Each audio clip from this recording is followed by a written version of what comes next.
Good afternoon, ladies and gentlemen. And there's Porter out here in the town of Quincy.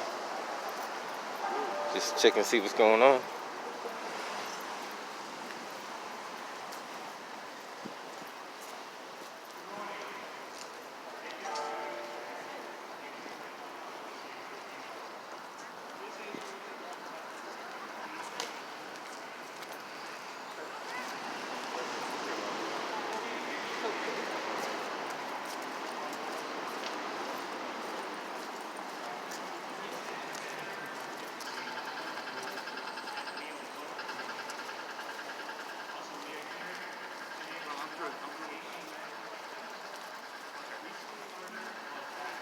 How's it going? What's up, man?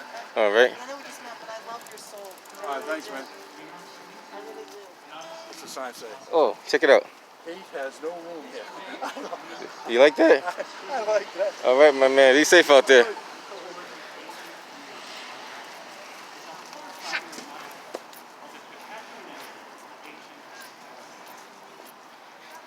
an immigrant and American myself, we know we are not outsiders.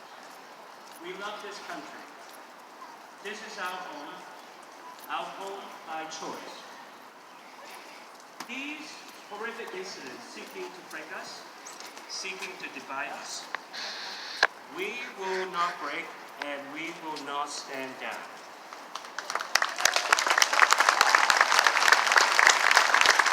We are strong, and together we are stronger.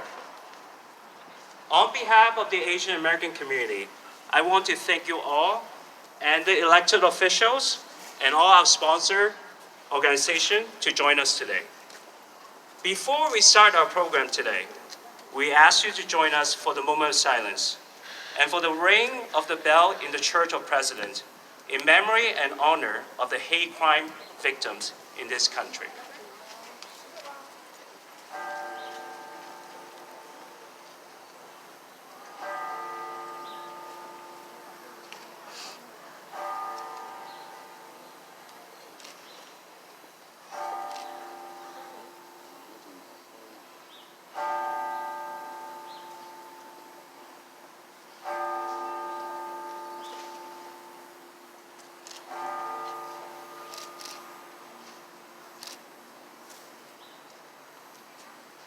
Thank you.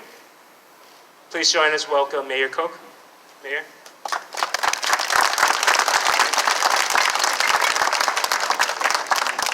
Thank you, Philip, and good morning, everybody. What a gorgeous, gorgeous spring day here in Hancock Adams Common. I do have a number of the colleagues in government, the local ones that I'm charged with recognizing.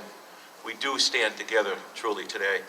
I know we have councilors at large, Ann Mahoney and Noel DeBona, Ward 2 Councilor Anthony Andronico, Ward 4 Councilor Brian Palmucci, Ward 5 Councilor Chuck Phelan, and I think that's all the councilors. We have a number of school committee members with us today. Members Frank Santoro, Doug Gutrow, Courtney Perdios,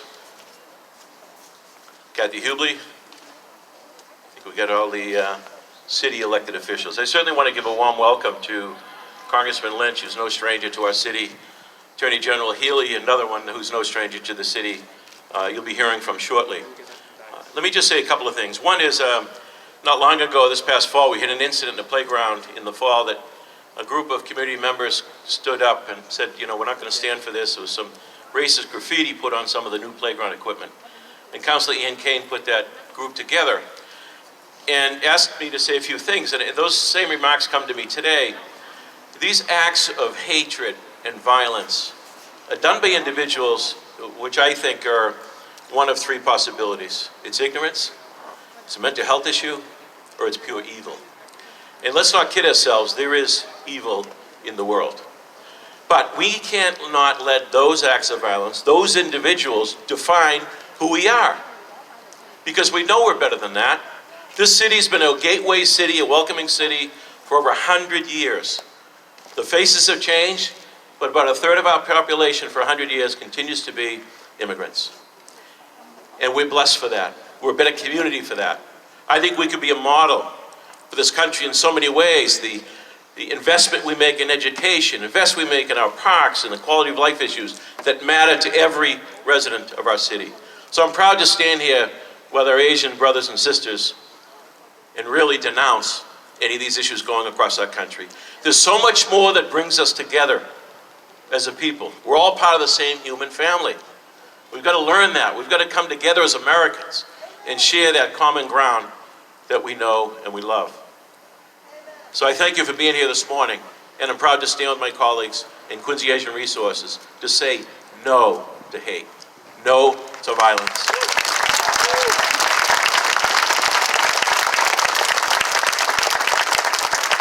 Finally, let me just say that I often say publicly, let us continue to pray, whatever our faith tradition is. Let's pray for peace in our hearts, peace in our homes, and peace in the world. God bless.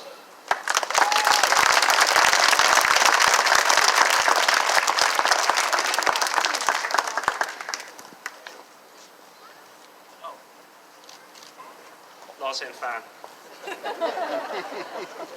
Tommy Hilfiger bag. Oh, is that yours?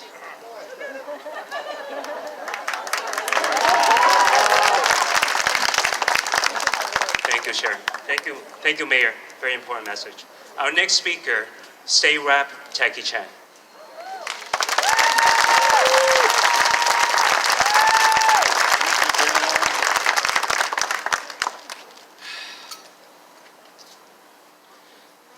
I'm the state representative of the 2nd Norfolk District and a proud son of the city of Quincy.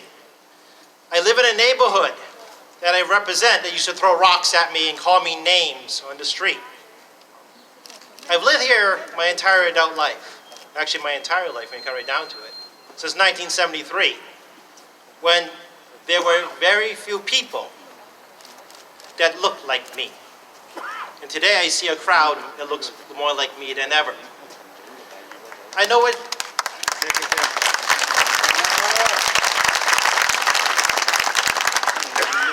If you've ever been called a slur, I'm fairly confident I've heard it myself. I've been told to go home. I've been told I've been part of an invasion. I've been told I have to be more American. I've been told many things about keeping your place. You're only good at math. I'm not good at math, folks. I've been told we're not allowed to lead. We're only supposed to follow. We're told to stay silent because you can't beat the establishment. I'm still here, despite it all.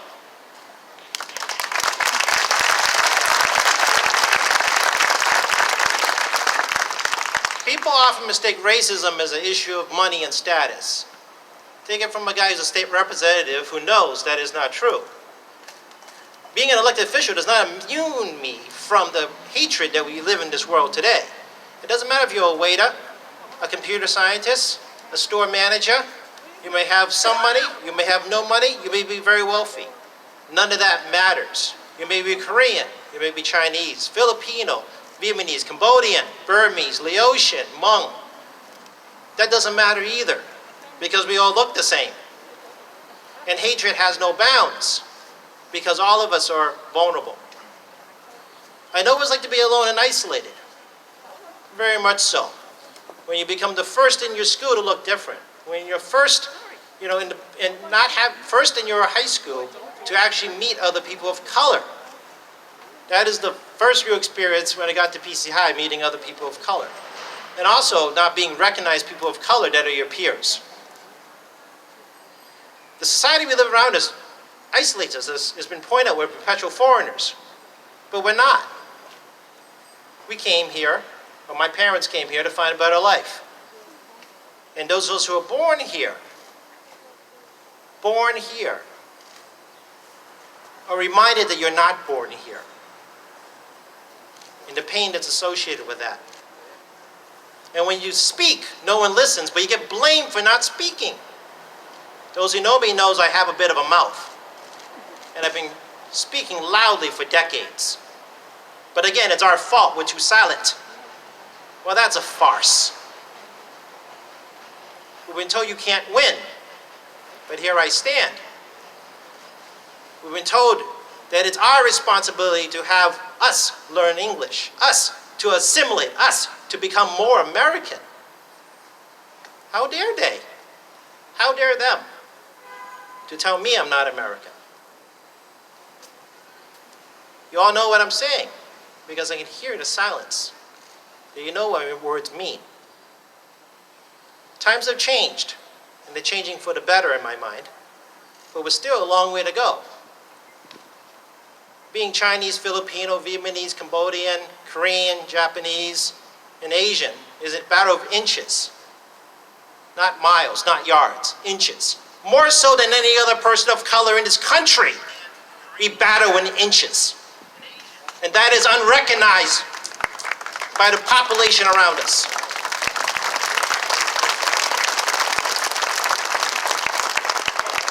And I cherish every single inch we make.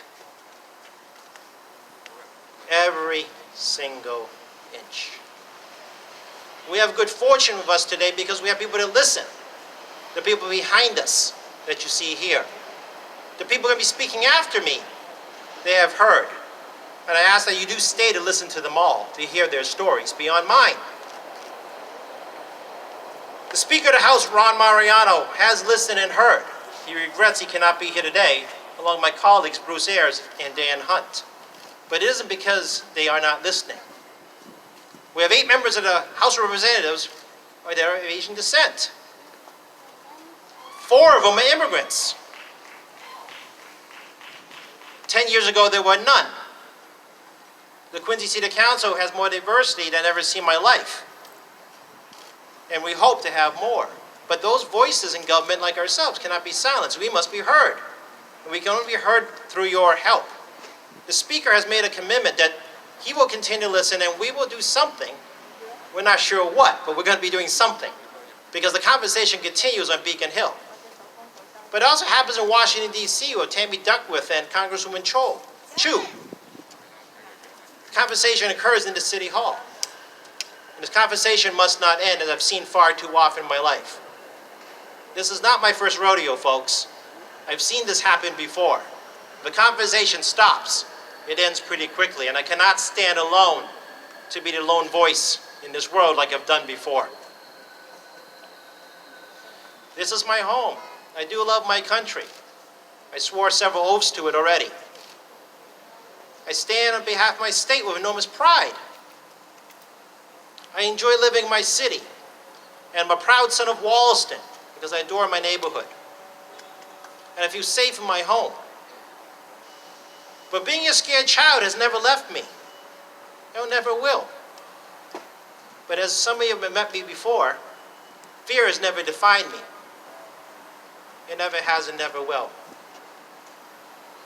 So, in the end, I thank you for your attendance and your willing to listen. But we always want to hear your words. But if you're told you have to be more American, your question is why? And they cannot answer that question. And that is what's frightening about America right now. We actually have a few officials here as well. From the Norfolk County District Attorney's Office, we'll be hearing from is Michael Morrissey. From the Norfolk County Treasurer's Office now is Michael Bellotti. We also have Congressman Lynch and Attorney General Moore Healy. And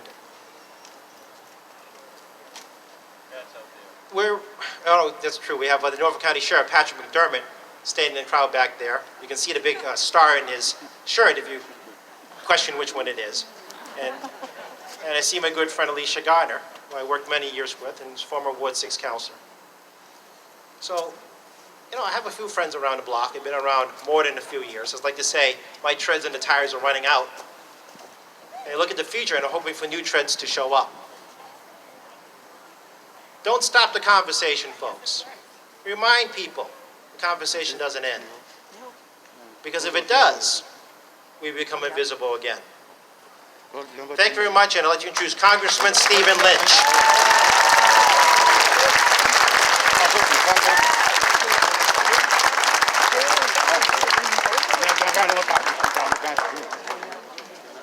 Good morning. I just want to say thank you for being here. This is an important moment. I couldn't help but think standing in the shadow of the Church of Presidents, what John Quincy Adams would think looking down on his beloved city. John Quincy Adams, as you know, was one of the first abolitionists. When only a small group spoke out against slavery, it was John Quincy Adams. And just to think about where he came from, what he believed in, and again, in the shadow of the Church of Presidents, to hear the words of Representative Tacky Chan, who has been repeatedly reelected in the city of Quincy to represent all of us at the Massachusetts State House.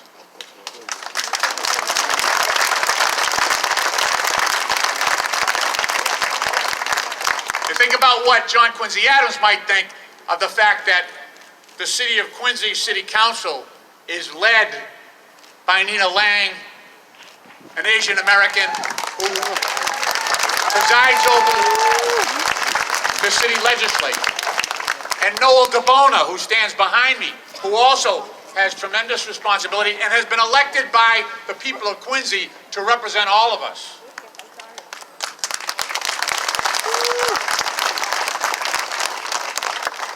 I want to thank Mayor Koch for his leadership. I want to thank Attorney General Healy for her leadership as well. Congress has come together on this issue as well. I was happy to join with Grace Meng and Mr. Meeks from New York to put forth Resolution 1151, which calls out the recent increase in anti-Asian American violence across the country. Not only Atlanta, but in 16 major cities across the United States. I also am thankful that President Biden stepped up in a major way, not only to condemn this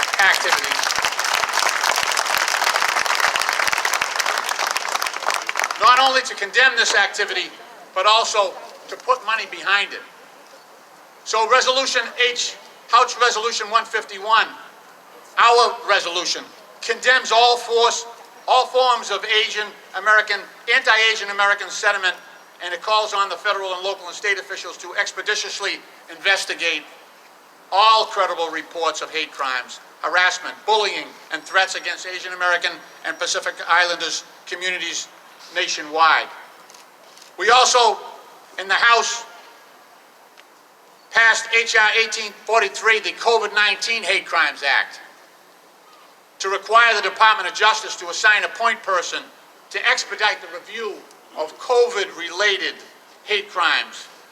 We also passed the Teaching Asian Pacific American History Act to require grant recipients of the Department of Education, American History, and Civics Academies to include Asian Pacific American history as part of their programs.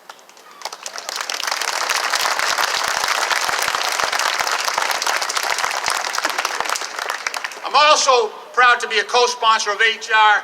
1834, the Hate Crimes Commission Act, introduced by Representative Raja Krishnamurthy, Democrat of Illinois, to create a bipartisan commission to investigate and expand reporting on hate crimes nationwide, especially against Asian Americans, which is grossly underreported.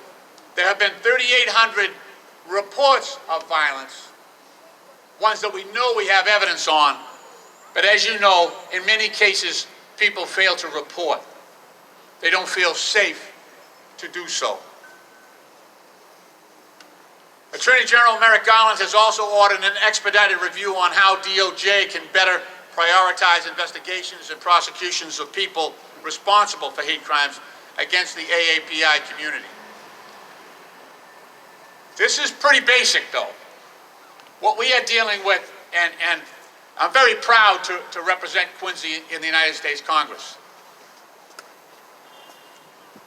The city of Quincy has enjoyed the richness of a diverse population for many, many, many years, generations. And I'm very proud to have so many of my colleagues standing behind me to speak out against this virus. I see a sign in the back, racism is a virus. It is. It is. And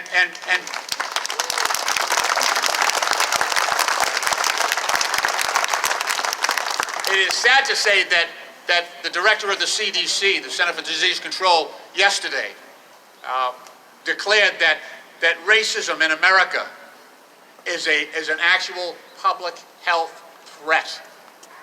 And that's the way we should treat this.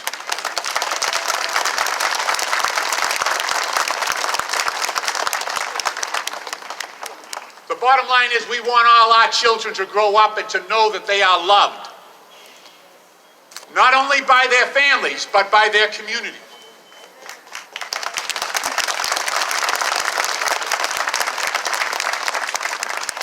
I want to say to all the Asian children out there, we are with you. We are with you.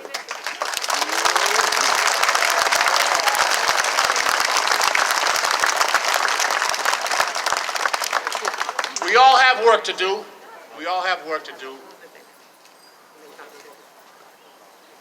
But it's much easier when you have the support of your community, you have the love of your parents and of your neighborhood and of your city leaders. We can win this fight. It's the right thing to do. God bless the city of Quincy, and God bless these United States of America. Thank you.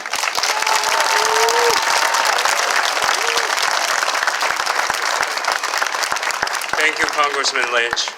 Our next speaker, Attorney General Maura Healey, longtime supporter of Quincy Asian Resources and the Asian community.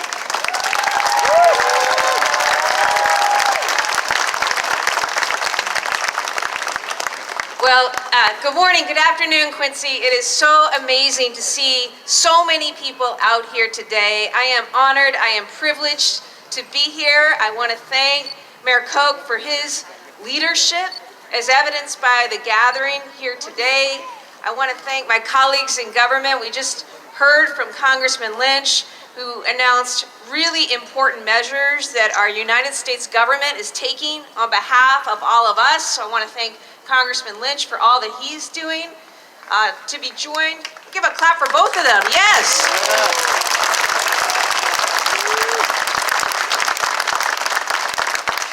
And I want to thank Representative Taki Chan for testifying and speaking so personally about his lived experience. And I think nothing is more powerful than for us to listen to the lived experiences of others, including experiences that may be hard to hear, right?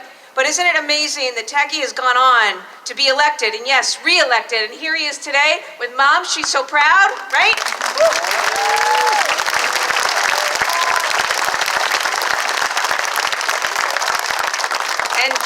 And to my colleague in law enforcement, District Attorney Mike Morrissey, Sheriff Pat McDermott, thank you for the work that we do together on this front, as well as to all the electeds and others who are here today representing this incredibly vibrant, wonderful community. And of course to Philip and the team at Quarry. You know, what I have to say is pretty simple. You know, I look at this issue and I think of it as such a cancer on our society, so corrosive, right? We should be living by the golden rule and doing unto others as we would want done to ourselves. It's pretty simple. And we are a richer country, we are a stronger country because of the values that purport to say we're going to give opportunity to everybody. We're going to treat people equally under the law. Fundamentally, it's about dignity, it's about respect. And you look around and you see this community and how it's evolved and grown. And there's no better example of what we're talking about. When Representative Chan is asked or said, be more American, the response is, you are American. We are a nation of immigrants. And we should be grateful for that history and everything it's brought to us.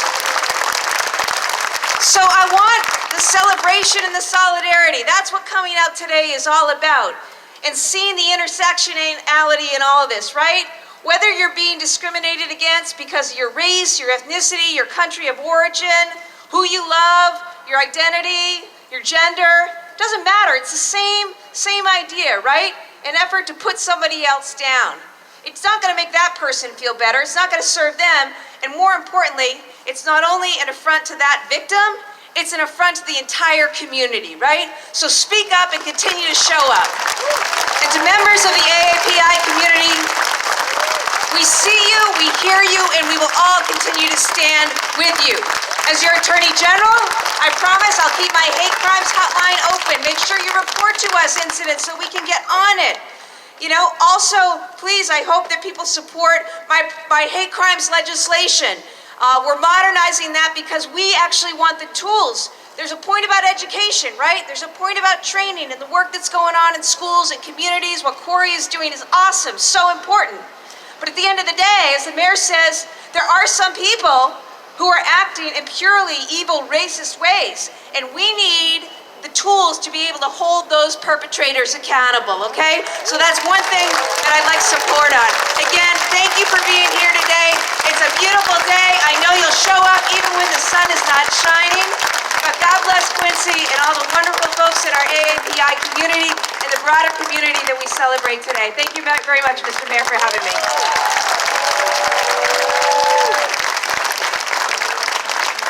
Thank you, Attorney General. Our next speaker, longtime supporter, Norfolk County District Attorney Michael Morrissey. Please join us. Welcome. Thank you, Philip. Like many of the people here, I'm a lifelong resident of the city and have seen the change. I'm also the district attorney, and I've had a chance to work with many of these great people, and I'll tell you a quick story about Tacky in a minute, but also I just want to make sure we introduce my friend John Keenan in the Senate, who also lives here in the city, and John's behind me as well.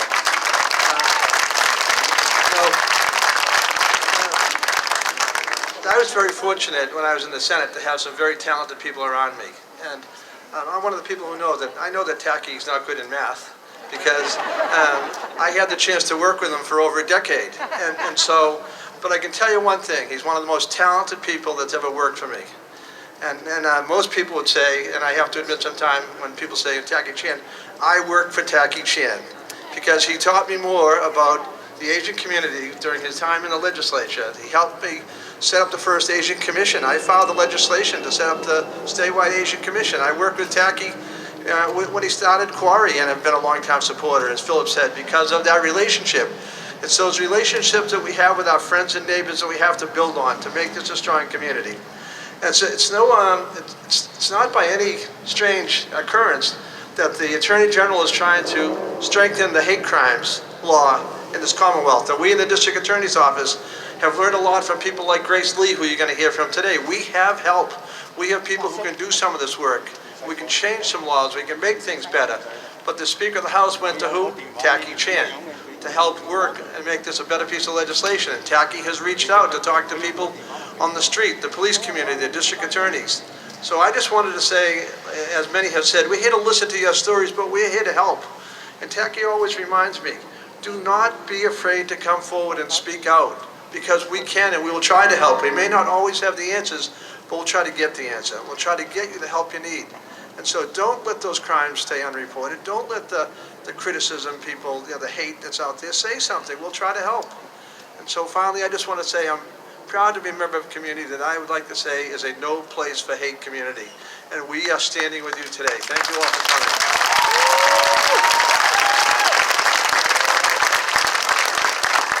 Thank you, Michael. Like what Michael said, there's a lot of brave people and going to share the stories with us today. Our next speaker, Nam Pham, an immigrant community leader and former Assistant Secretary for the Governor. Please welcome.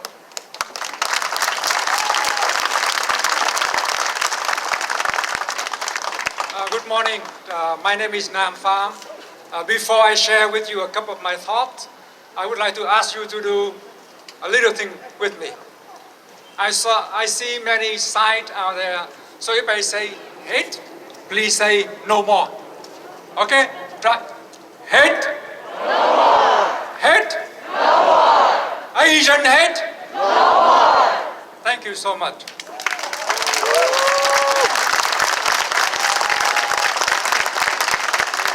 My wife and I have been very over-speaking, happy residents of Quincy for the last 15 years.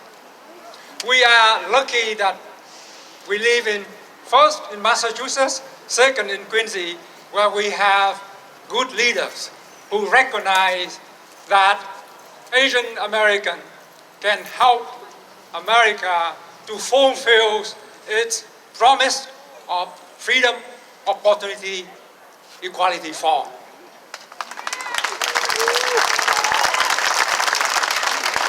My best friend and my favorite state rep, Taki Chen, said earlier that we have Vietnamese, Chinese, Japanese, many Japanese. We have Iranian, we have Italians, many Indians. We also have many Ish, Bangladesh, and Irish.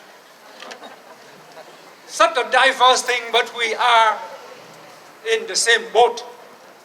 We are in the same boat since the beginning of America. And Asian Americans have been in America for generations, for centuries. We have claim to this beautiful place. Thank you. We have the same claim to the beautiful America as much as any other group of people. We've been here for a long, long time. I'd like to share with you my reflection on the story of Grandma C. Many of you have read that Grandma C, 75 years old, petite Asian woman in San Francisco. She got beat up by a man. What did she do? Yeah. She got up, she fought back, and she asked, "Why did you hit me?" I think that's a rallying cry for all of us. Why did you do this to me? Why did you do that to me? And more, she did more than anybody imagined. First, she fought back, she spoke up, and then she gave back to the community. Yeah. She gave back to the community. Our wonderful All-Americans raised $1 million for her medical care. And what did she do? She gave back to the community and she said, "I will fight racism to death."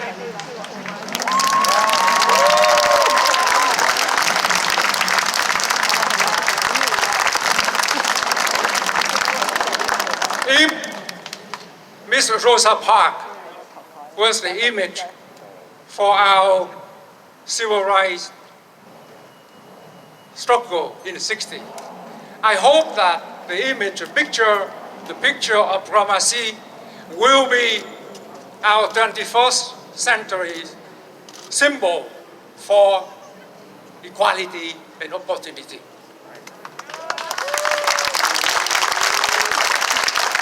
And I also like to ask one more thing from all of us here.